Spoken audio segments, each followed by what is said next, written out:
everyone, and welcome to a live edition of Promo Insiders, the counselor podcast that covers what matters most to the promotional products industry, from fun trends to hard-hitting news, everything in between. I'm Teresa Hagel, executive editor of digital content at ASI, and today I'm joined by Marshall Atkinson. He's a screen printing, decorated apparel veteran who now runs Atkinson Consulting to help other businesses succeed. And today we're going to be talking about e-commerce and marketing strategies. Before we get started, though, I do want to remind everyone that 3 of our commenters today are going to receive a box of sea salt caramels from Chocolate in Lanco. So please feel free to type in your comments, questions, insights, and everything in the chat box. And let's get started. So how are you today, Marshall? I'm doing great. I'm jealous because I can't leave a comment to get some sea salt caramels. I know, right? I always want to win those, but you know, I'm glad that they send those to the commenters. I think that's awesome. So obviously, e-commerce this year has been huge because of, that little pandemic thing that we're going through. People are at home, people are shopping at home. And I mean, it's been a trend for a while. And I think we've talked about it, in the past a while ago. But I mean, what do you think it's going to be like kind of going forward into next year? Is it going to remain at the same level, that it's been at? And or will it be even more so? Well, here's the deal, is that we've been talking about the so-called retail apocalypse for a couple of years now. Yeah. And even before the pandemic, you've seen malls closing or stores going out of business or whatever, because everything was shifting to online. All the pandemic did was speed that up. And so Depending on what article you read, it's 5 years ahead or 8 years ahead or 10 years ahead of where it naturally probably would have organically gone to. But because nobody wants to go to a store or trust that that store is doing things that are safe, right? Yeah. What's happening is everything is moving online. And I think because that genie is out of the bottle, there's no cramming it back in. There's no way that we're going back. Now, will we ever go back to a store? Yes, we're probably going to be doing that, right? But I think we've taught our customers how easy it is to do things. For example, my wife is now the master of ordering groceries on an iPad, right? And it's no big deal to just whip in there and they put them in the car and we drive home. In fact, our grocery bill is probably cheaper because we don't throw that extra thing of Oreos in the buggy, right? Yeah. And so that's what's really happening is people are teaching themselves that we can do things differently. Yeah. So for us in our industry, in the promo industry, the decorated apparel industry, what are we seeing? We're seeing that people are building more with online stores. They're doing more print on demand. We're having more of our customers wanting to create a digital experience. And guess what? They're not really good at it. So they're relying on us to help facilitate that, either helping them build the store, or if they want to build the store, we're doing the back end and the fulfillment. So that's where everything is trending, and that's where we're going with it. Yeah, I mean, and it's true. I think, so I have a daughter who's 8, and my mother-in-law loves to buy her clothes. So anytime we see her, there'll be a bag full of clothes, and usually be things she would pick up at Kohl's or something. Now, for the first time, she sent it to us, and it was, things that were clearly from online ordered, you know what I mean? Even people who typically don't do it, they're figuring it out now because they have to. So it's definitely the trend that's here to stay. So I think, something else that we've written about, I think we've talked about before, is just that even though everyone kind of agrees, online stores, e-commerce, that's what we need to be doing. There's still a lot of decorators and promo products people that are just not doing it, or not doing it well, or even having even their websites are not very good. So what are some of the common issues that you see, things that need to be tackled in order to be doing e-commerce and doing it well? Right. Well, there's a lot. There's a big question, right? Yeah. There are a lot of answers, and frankly, People ask me all the time, or I bump into folks, and the first thing I do is I look them up online. I look at their website. I look at their social media, and some people are fantastic at this, and some people are stuck in 1989. I don't know why, right? So it just depends on where you are on the spectrum, I guess, right? And so if you're thinking about what should I be doing, here's what I've been talking with people the most. So let's just take websites, for example, right? What is the purpose of your website? Is your purpose of a website to be a 24/7 salesperson and that you're going to get orders from it and make money from it? Or is your website simply a fancy business card? That's where you really need to ask yourself, because you can't have both, right? And because here's what's happening these days, and we're all guilty of it. I go to your website, I click around, and if I don't like what I see, in about 2.5 seconds, I'm out of there. Yeah. Right? It doesn't matter how much work you put in about building a thing, or you linked your Twitter account to it or whatever. If I don't see what I want, I'm leaving. And if people are judging things in milliseconds. And so if it doesn't load quickly, if it's cluttered, if it is designed poorly, if it looks like it should have been put out to pasture 10 years ago, you're not relevant, and I'm going to ignore you. And so it's easy to take this self-assessment. Just look at your website and compare it to websites where you shop. Right. And just, do I look like I should be in the conversation or not? Right. And then if you are supposed to be making money on your website, there's a thing on your website. There's a term called above the fold. I mean, have you ever heard like newspapers? Yeah, it's like newspapers, right? So what does above the fold mean? Above the fold is the big crazy headline. Okay. And today's above the fold headline is probably about the election, right? And let's not get into that, but it's going to have something to do with the election. It's going to have a big headline about it. And then there's an article underneath that, right? The above the fold thing on your website is the most important thing you want somebody to know. Okay. So if you're trying to get them to go to your online store, there should be a big crazy button that's so obvious they need to click. It's not even funny. Right. Right. I call it, it needs to be like a cartoon, like Bugs Bunny cartoon, skillet to the head, obvious, like whack. That's exactly what I want you to do, is click that button and go buy something. Right. But what I see when I go to websites is tons of clutter, tons of things, just a million words that nobody's going to read, just all this stuff crammed to the first page because they're so impressed with themselves. They just have to get all that crap on there. Right. It's kind of like when people want to do, have a hat or something, I want to put their whole business card on it. Yep. It's just insanely stupid. Right. And so that's why their website doesn't work. That's why it doesn't generate money for them. That's why nobody pays attention to it. And so it's like, what we need to do is, first, if you're not a web designer, you should be hiring a professional to help you with this. Right. You're not going to make any money on that Wix site, right? Or some kind of crazy freebie thing, right? We're talking about bringing you money. So why are you trying to do it the cheapest, most lowest common denominator way of doing something? That's not really helping you solve the problem. Right. So the most common problems for websites or even online stores is really all about a couple of fundamental things. The page has to be responsive, meaning it has to work on one of these, right? It has to work on a phone, has to work on an iPad, right? Most people don't order from their computer, they order from their phone. Are we taking advantage of tools?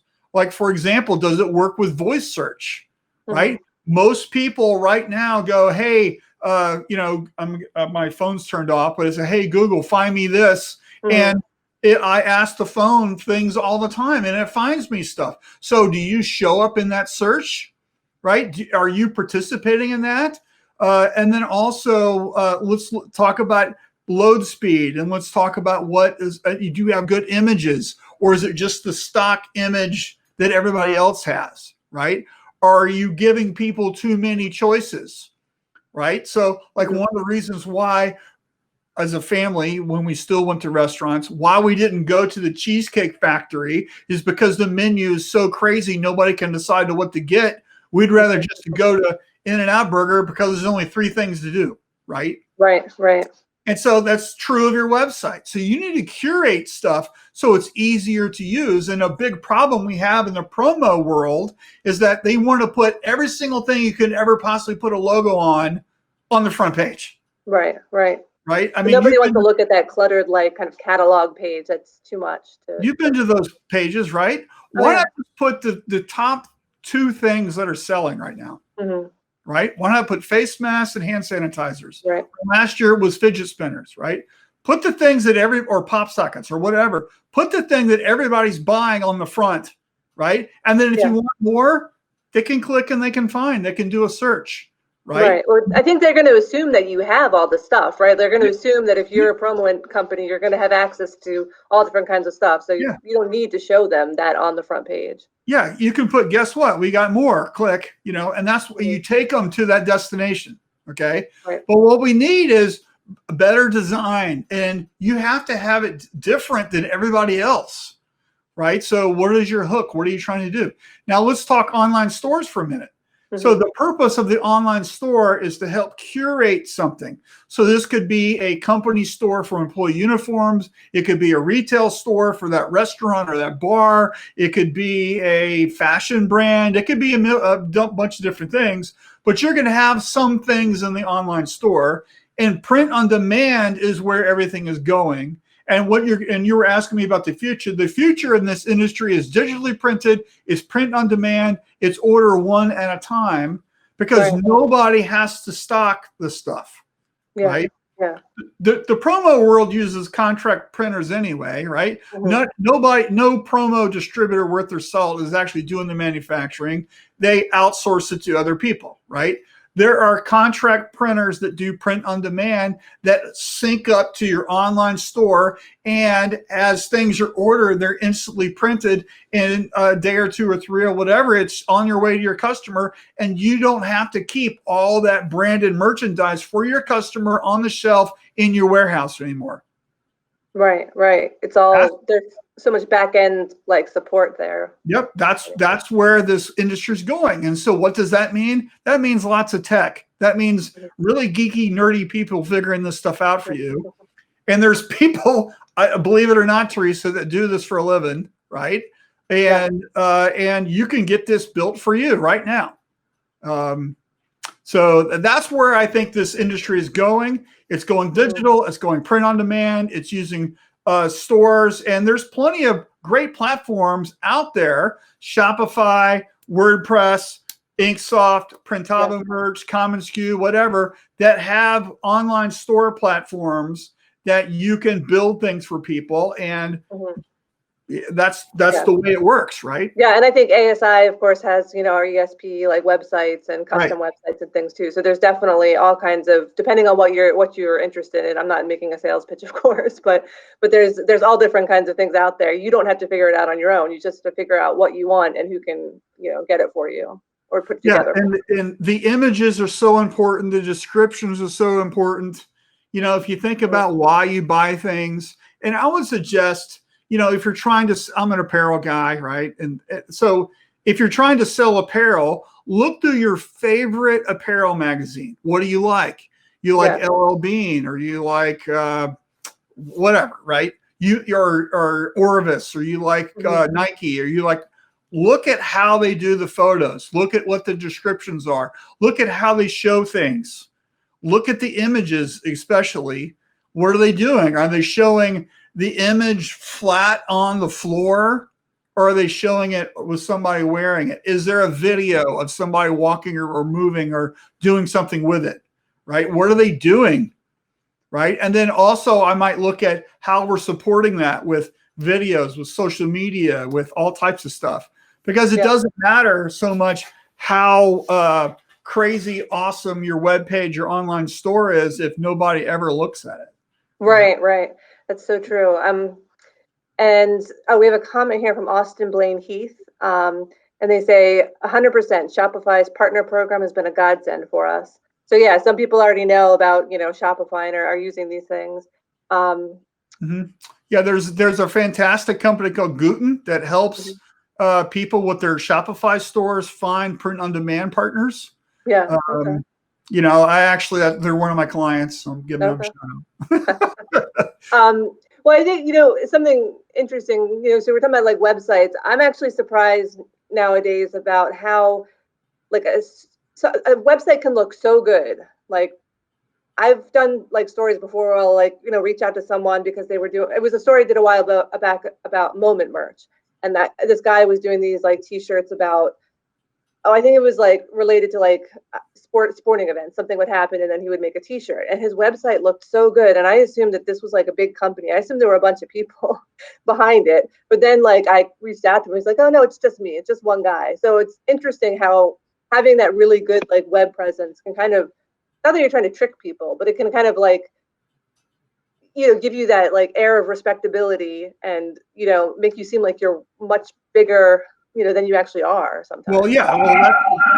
Wow, what was that? That's the first step, right? Yeah. Perception is reality is getting them Yeah. hooked, right? Yeah. So the next step is the user experience. So let's say they bought the shirt, but it shipped later, was the wrong size, or the print sucked, or like there's other things that happened along the Right. way, right? Right.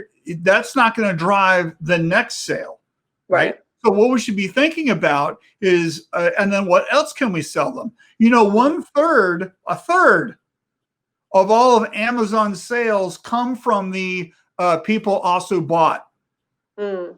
right? So you bought the Yeah. computer, people also bought the laptop case and the power cord, right? Yeah. Yeah. So on your online store or your web page, are you using the people also bought thing? Do you have that, right? Are Yeah. you asking for a referral? Are you asking for a 5-star review? Or what are you doing? Are you having them share, hey, I just bought this thing on your Yeah. customers' Yeah. social media, right? Right. And there's fantastic tools that you can get, depending on what platform you're on, of course, that can help you with all of this. But I see so many people, it's like running the race, right? And then 10 yards before the finish line, they trip and fall, right? They don't like complete the whole thing. Yeah. Right? Yeah. And we have, Almost there, but not quite. and then so do you have, your packaging, your messaging, your follow up? Do you get a tracking number? I mean, there's all these little things. And the kind of something I've been talking about for a while now is the actually decorating the garment is really the easiest part of the whole process. It's logistics and the curation and the design and, finding the customer and getting the eyeballs on the site and actually getting the thing shipped and delivered and having the customer tell that story of success. That's the hardest part of this. Yeah. Actually printing the shirt, it's like a big deal, right? That's Yeah. easy. Right. Right. That's a simple part. Well, I think, it's, excuse me. Yeah, it's so true about like that, customers also bought or like you're saying, like giving people, like asking people for those 5-star reviews, asking them for referrals, because we all know like how many times you have like a good experience, you're not going to go out there and be like, I need to like review this company now. You have a bad experience, that's a totally different thing. Yeah, you might decide to like go on Google or whatever and put a review, but like most people, if it was good or was okay, they're not going to take the time to write something. But if you ask them to, or if you give them maybe like an incentive to do it, then you're going to be more likely to get those good reviews and things that you want. Yeah, well, the number one thing to get a review or to get a referral is to be referable, right? So the reason why people don't want to leave a review or don't want to refer you is usually based out of what? It's based out of fear. They're afraid that if I recommend this, then people will go, you said it was fantastic and they sucked, right? That's what they hate. Yeah. People hate that. That's why they don't do it. Right. So the only way that you're going to get a really good review or you're going to get referred to somebody, hey, you got to check these guys out, they're awesome, is the fact that you're hitting it with awesomeness all the time and everything you do. And you're so unbelievably fantastic that people can't even believe it.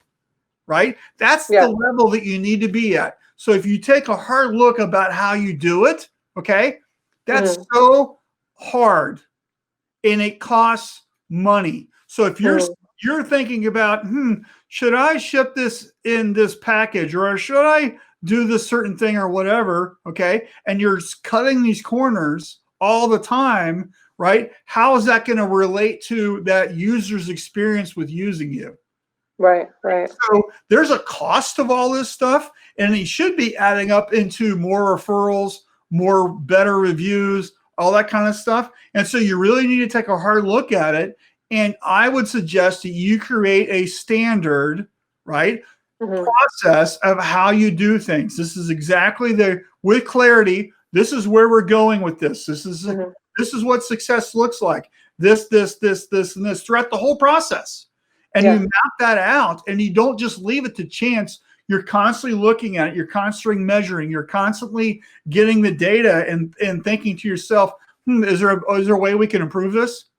Because these days, everybody's going online. And if you think mediocre and average is going to be where you're at, you're so mistaken, right? You need to be surprising and delighting your customers to the point where it's just ridiculous. And that's how you build a following. That's how you get more customers. That's how you get people just can't wait till the next thing to come out so I can order it. Right. Well, and you can't really rely on the idea that you're the only shop in town either, right? Because the web puts everything at your fingertips. So you have to find a way to kind of stand out and not just be like, oh, well, I'm really your only option. These days there's this thing called the internet. Have you heard of it? I don't know if we've heard of that, but yeah. So you had done like an interesting blog post recently about like marketing your online stores, and you were talking about this Google search listening tool called Answer the Public. Yep. So, and I thought it was interesting. I mean, it was a little like it kind of like there were so many questions in that blog post about like what people were asking about online stores. But can you talk a little bit more about some strategies people can use to make their websites and online stores more visible, and how they can use kind of the technology and tools that are out there? Well, the idea with that article was, how do you create stickiness, right? So it's really about using this tool called Answer the Public, which is free. There's what I like, but some things are free. Something you have to pay for some stuff, but some stuff. So what you can do is you can pretend you're your customer, and you can enter a keyword and just to see what are they really trying to find out here. And then using that, you can create words on your webpage or a blog article or something that can drive you to be the answer to that SEO search, right? And that way you show up, right? So one of the things that I would recommend is, or whatever you guys do, is what is the most frequently asked questions that you get asked all the time? What's your refund policy like, right? So do you have one? If you don't have one, is it on your webpage, right? Because somebody's going to want to know what that is. Right. And then maybe there's a blog article about how fantastic your refund policy is, and you have a customer video with a customer talking about it. And you go deep into some of this stuff. And that helps you solve these problems, because why would somebody want to know about exchanging a refund? Is because they're ordering a pair and they got it the wrong size. Yeah. Right. Yeah. So if people feel like there's like these days, is that shirt really a large? Is it more of a medium? I don't know. If they're not convinced that they can get a different one, if it's too small or too big, they're probably not going to order. Right. So what you have to answer that question. So the reason Answer the Public is so good is because you can type in that and see what comes up. What are they, and exactly how somebody might ask that same question 700 different ways. Okay? And that's what I find valuable, is because all I know is my experience, right? I can't pretend to know Teresa's experience. So if I'm pretending to be you, how would you type it in, right? This allows you to kind of understand all the different ways that somebody could ask the same question. And that way you kind of oh yeah, I didn't think of that. And you can include that in the paragraph, and that way it shows up. No, that makes a lot of sense. And I want to pause here just to remind everyone that we have sea salt caramels from Chocolate and Lanco for 3 people that comment today. So I'm looking forward to hearing what everyone has to say. And if you guys have any questions, like if you have some pain points or things you want to talk about with your own websites, or maybe something cool that you've tried or done, like feel free to comment. I'd love to address it. But I guess another thing I wanted to ask you, Marshall, was just about what are some other ways people should be marketing themselves online right now? They have the website. I would think, you have to have like your social media too, but what are the things that you should be, doing to get both of those seen? Well, you could be doing all kinds of things. So the question that I would ask is, where are your customers, right? So there's a phrase that I use all the time, which is hunt where the deer live, right? So where the deer live, they live in the woods. They don't live in the Walmart parking lot, right? So where are your customers? Are they on Instagram, or are they on LinkedIn, right? Are they on Facebook? Are they on TikTok, right? Where are your customers? So if you pick the wrong channel, nobody's going to pay attention to you. Right. And then what you're looking more for anything is engagement. And you want to be directing people back to the store or back to the website so they understand what you're doing. So you have to be creating content for that. And that could be many different things. And but it doesn't always have to be about a sale. Right. So think about this. Like, let's say you're going to do, a hoodie. Right.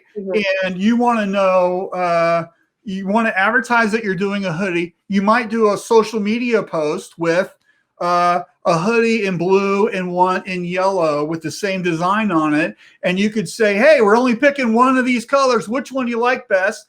Comment this way for the yellow one, like it this way for the blue one. Right. And then you have a little contest. And then guess what? There's all this engagement. People like it or whatever. And then you can always go, hey, it was so fantastic. We're going to do both colors. Right. And then guess what? Everybody knows that you got a new hoodie. You directed them back to the site, and now you've got engagement with people. You could send them a direct message with a link to when the hoodie goes up available for purchase, right? And then also, if you're capturing data from people when they come to the site, they got to fill something out or whatever. That should be in your drip marketing. So you're constantly sending them stuff and educating them about whatever you're doing. And it's really about creating more experiences than just throwing crap out on social media. Right? And so you have to be smart. You have to be a little savvy with this. And if you have access to influencers, that's great. So these could be athletes. This could be, let's say you're doing a thing for a high school, right? Do you do something with the teachers, with the football coach, with the head cheerleader, whatever, right? Right. That's the influencers these days. It's not necessarily those giant like Kardashians people would think of before. Like it could be these micro ones for like whatever niche or local thing you're doing. Well, yeah. Well, just think about who you're trying to attract, right? Yeah. So let's just say you're doing something for the local electricians union. Right? Can you get the union president to wear the hoodie and talk about here's the site, promo code Sparks, whatever, right? This is how you drive business there, and you get them to participate and do stuff.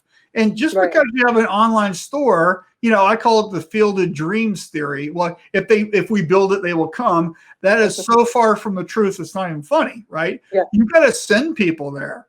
Right? On purpose all the time. And just because on social media you posted something an hour ago, guess what? That was completely missed. Yeah. Now what are you doing? Old news. Right? So you have to learn what's best, how to do it, which is why people create blogs, which is why people create videos. How's your YouTube channel? Are you doing a podcast? Podcasting, by the way, is one of the number one ways to attract business to a website. Right? Yeah. Yeah. And so let's say, for example, you're in the B2B market, right? You right now can create a podcast using Buzzsprout, the platform I use. It's a whopping $16 a month. I don't know if people can afford that right now, COVID, right? But you can create your own podcast to B2B people. And what you do is you don't interview like decorators and stuff. You interview the bank president. You interview the president of the chamber. You interview the guy that owns the manufacturing plant or the HR director at the whatever, right? Yeah. And you get them in as guests and you talk about their business. And guess what? Your company is the sponsor of the podcast, right? Yeah. And so you've got a little commercial in there or whatever. You direct people to your thing. and you interview your own customers, right, about their problems and their challenges, and you just develop a following. And guess what? Now everybody in your area knows who you are. You're directing traffic. You're building online stores for them because that's what the whole purpose of it is. Yeah. And you're helping everybody and you become known. So when you try to do the next client, now everybody knows who you are because you've got that local B2B podcast. Right. Yeah, that's an interesting idea. I wanted to go back to something you were saying before, because I hear this so many times about, you should be on the social media that your customers are on. But how do you know what platforms they're on? How do you figure that out? You stalk them. You stalk You can follow their accounts. Right. So let's say you want ABC company as a customer, right? Mm-hmm. You can look them up, right? Sure. What platforms they are. Let's just say they have a Twitter account they haven't posted to since 2018. Well, I guess they don't care about Twitter, obviously. Right. So you don't need to be there. They're all over LinkedIn. Yeah. Right? Yeah. You should find out where they are. What groups are they in? Right? How do they do? What do they do? You can like them. You can comment on their stuff. You can send them a direct message. You can do all kinds of things. What are you doing to facilitate that interaction, right? And LinkedIn is fantastic for that. I use LinkedIn all the time. And I would highly suggest that if you're in the B2B market, that's where you need to be, but only if your customers are there. Right. Mm-hmm. Otherwise, you're kind of wasting your time. Well, it's not really wasting your time because not everybody's going to be on the same channel, but it's kind of like you need to leave some breadcrumbs, and mm-hmm. It kind of helps you. But all the beauty of social media is all in the direct messaging. It's all in the private chats. It doesn't happen with the post. Yeah, okay? But you have to do the posts too to have that presence. You have to do the posts, right? So I use an app called Buffer. And mm-hmm. I have my social media, depending on the channel, I've got stuff already scheduled all the way out to the end of the year. And then I subscribe to a lot of RSS feeds and I publicize other people's content. And I add in my own content because, I write just like you do. And I have a bunch of different things going on. And I pepper that in about 80-20, 80% mm-hmm. somebody else's, 20% mine.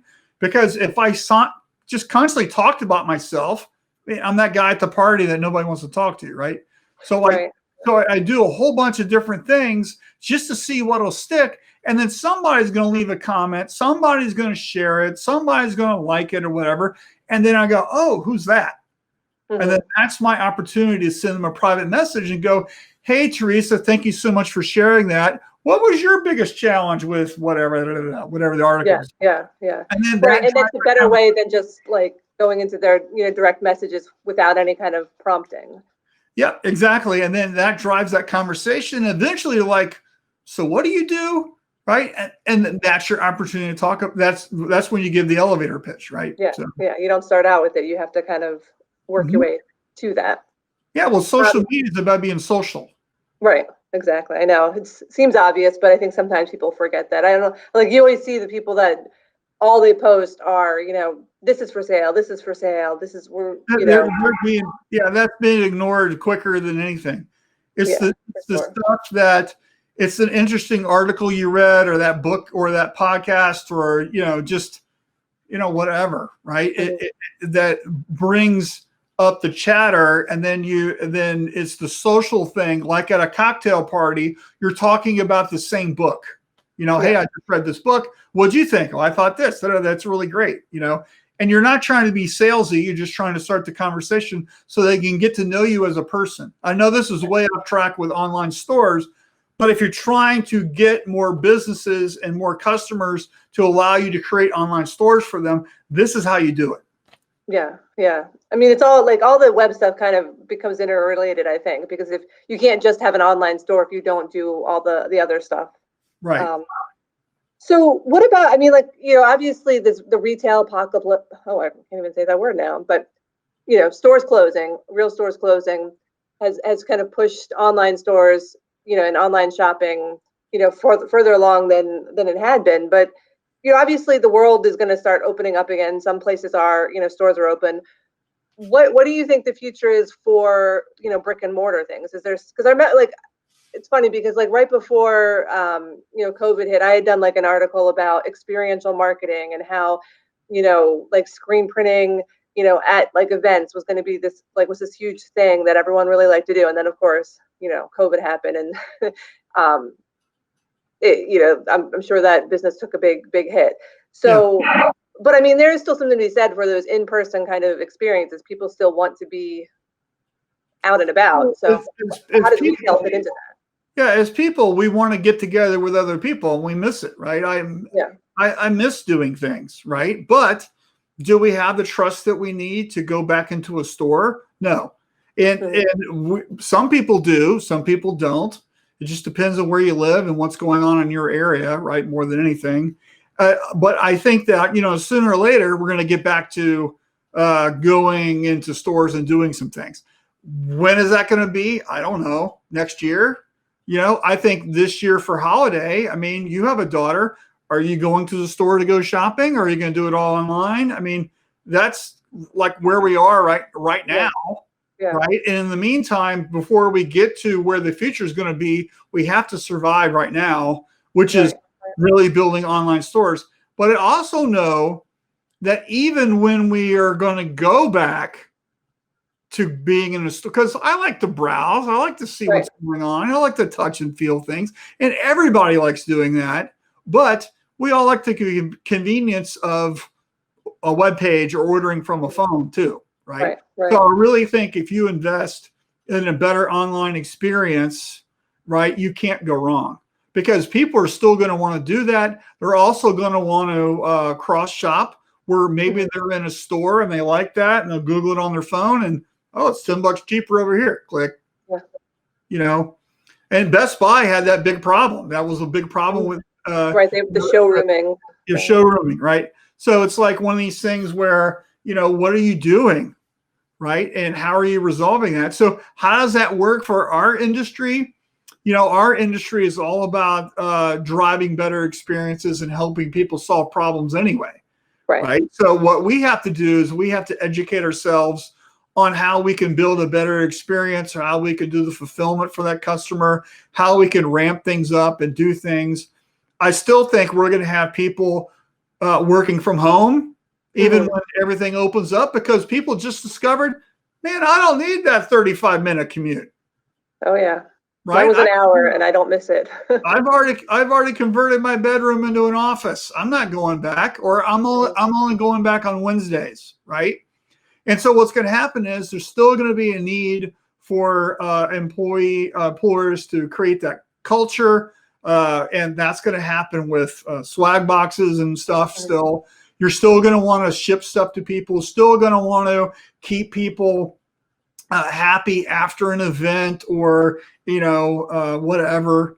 Online stores aren't going away. It's just the fact that now we have better tools. Yeah. So to me, you need to be linking that up. You need to be learning the lingo. You need to get that technology built. You need to learn how to market that. You need to really take a serious look at your web page. And for the people who haven't done anything with their web page in 2 or 3 years, I'm talking exactly to you. Your competitors are absolutely putting money into it right now. And maybe it's not ready yet, but it will be soon. And then you're going to be going, where did all my customers go? Right? Yeah. We don't want that to happen, right? No. I would highly suggest getting an expert or some professionals to help you with that. Even if you got some skill and you think you can do it, I would have somebody help you storyboard it out and really be thinking about things. So. Yeah, no, I think that all makes a lot of sense. And I think we're going to wrap up here, unless anyone has any questions or comments that they want to share. But Marshall, I think this has been really interesting. I hope people, get some thinking about, online stores and what they need to be doing that they might not already be doing, or maybe they have it all perfect already. You never know. But anyway, thank you so much for taking a couple minutes to talk with me today. Hey, no problem. Can I plug something? Sure. Plug away. So we just did a virtual event called Shirt Lab Forge. last week, actually, and all the videos are available for that still. Analytics and print on demand, and we had a fantastic Jeffrey Gitomer was our keynote speaker, and so that's still available. It's not live anymore, but you can watch the recordings, and that's at shirtlabforge.com. So if you're very interested in redoing your platforms and your stores, I would highly recommend that. All right, great. Thanks so much. All right, thank you, everyone. I'm Teresa Hagel, Executive Editor of Digital Content for ASI, and with me today was Marshall Atkinson of Atkinson Consulting. Thanks so much. Thank you. See you.